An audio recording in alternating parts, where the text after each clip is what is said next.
Vara vara vardım Nasibe Regil hanına.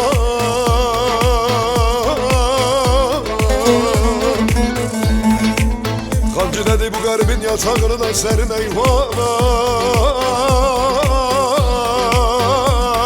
Eyvana. Oradan bir zalim çıktı dedi bu Diyarbakırlıdır, atın bunu zindana. Bakın böyle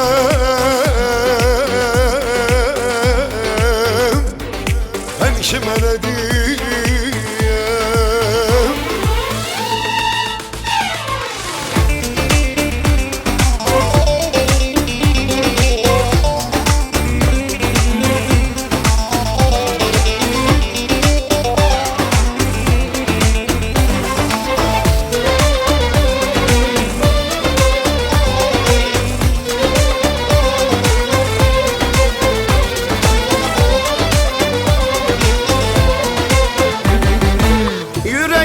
Kaptırdım, aklım fikrim şaşırdı.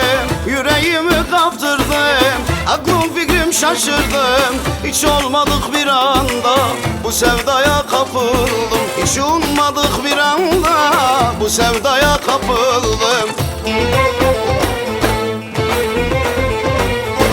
Urfa, Mardin, Siverek, Diyarbakır, Hanşefek. Seviyorum ben onu, duysun bütün memleket. Seviyorum ben onu, duysun bütün memleket. Urfa, Mardin, Siverek, Diyarbakır, Hanşefek. Seviyorum ben onu, duysun bütün memleket. Seviyorum ben onu, duysun bütün memleket.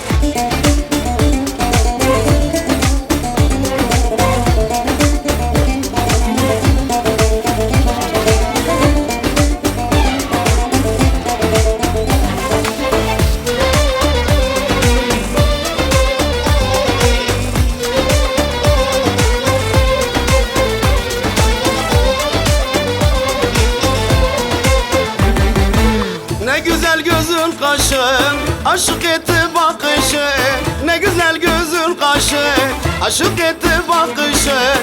Dertle dolu gönlüme huzur verdi varlığın. Dertle dolu gönlüme huzur verdi varlığın.